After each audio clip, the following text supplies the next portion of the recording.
और सीधे चलते हैं आम आदमी पार्टी के ऑफिस में। वहां पर हमारे साथ अब जुड़ गए हैं अवध ओझा, यूपीएससी कोच हैं और नेता हैं आम आदमी पार्टी के।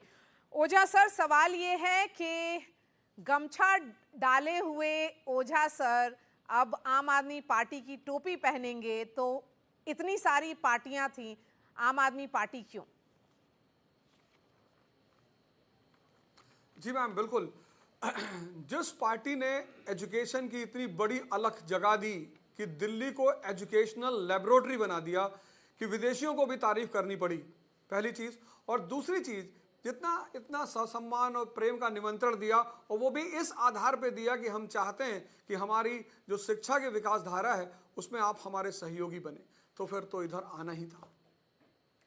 ओझा सर हमारे साथ यहाँ पे स्टूडियो में हैं आशुतोष और हर्षवर्धन त्रिपाठी, वो भी आपसे सवाल पूछेंगे। आशुतोष जी। ओझा जी, भारतीय जनता पार्टी क्यों नहीं ज्वाइन किया आपने? आम आदमी पार्टी के बारे में पिछले दिनों जो खबरें हैं वो कोई बहुत अच्छी खबरें तो है नहीं। उनके नेता लगातार जेल में गए, 1.5 साल जेल में रहे। आपको मन में कभी सवाल नहीं पड़ा हुआ कि हो सकता है भ्रष्टाचार के आरोप हैं, वो गंभीर आरोप हो, संगीन आरोप हो?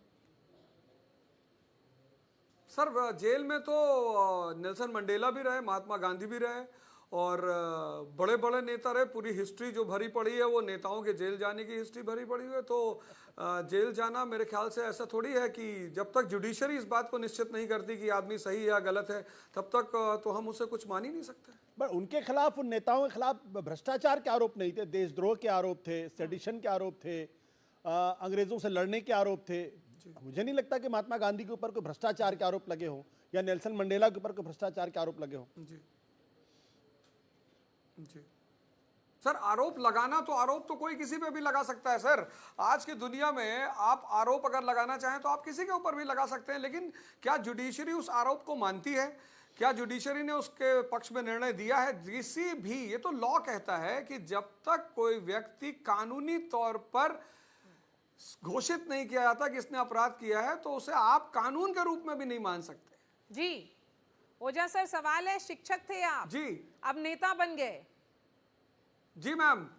ऐसा मैम, क्यों? डॉक्टर राम मनोहर लोहिया और सर्वपल्ली राधाकृष्ण, जी जी मैं बोल रहा हूं ना, डॉक्टर राम मनोहर लोहिया और सर्वपल्ली राधाकृष्णन जी का कहना है कि देश में जो अच्छे ब्रेन्स हैं उन्हें या तो शिक्षा की तरफ जाना चाहिए, टीचर बनना चाहिए, और या राजनीति की तरफ जाना चाहिए। डॉक्टर राम मनोहर लोहिया इकोनॉमी से पीएचडी करके रखा था उन्होंने। और सबसे बड़ा एग्जाम्पल डॉक्टर BR अम्बेडकर, कितने सारे ऑप्शंस थे उनके पास।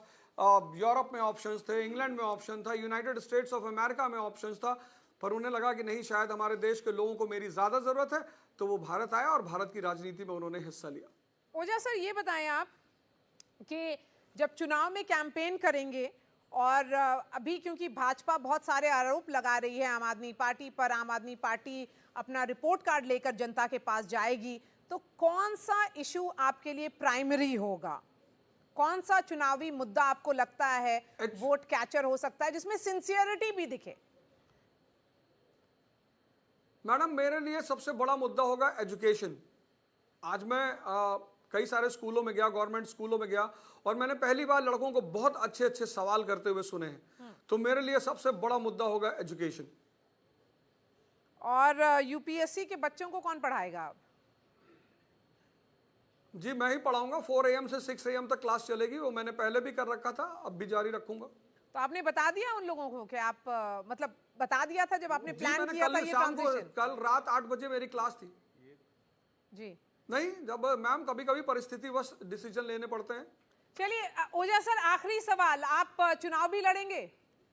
जी आपने हाँ मैडम, बोला? मैं तो कैप्टन अगर मुझसे कहेगा कि भाई बॉलिंग करनी है तो मैडम बॉलिंग करेंगे, अगर वो कहेगा कि भाई आपको विकेट कीपिंग करनी है तो मैं विकेट कीपिंग करूंगा। बोल गए वैसे। डिसिप्लिन पार्टी और स्कूल में बहुत इंपॉर्टेंट होता है मैम, तो पार्टी जैसा बोलेगी मैं वैसा ही करूंगा। चलिए ओझा सर, आपको बहुत बहुत शुभकामनाएं, ऑल द बेस्ट। आपकी नई इनिंग्स की शुरुआत हुई है, एक नए चैप्टर की आपने शुरुआत की है। यहाँ पर आशुतोष और हर्षवर्धन जी, शुक्रिया हमारे साथ जुड़ने के लिए।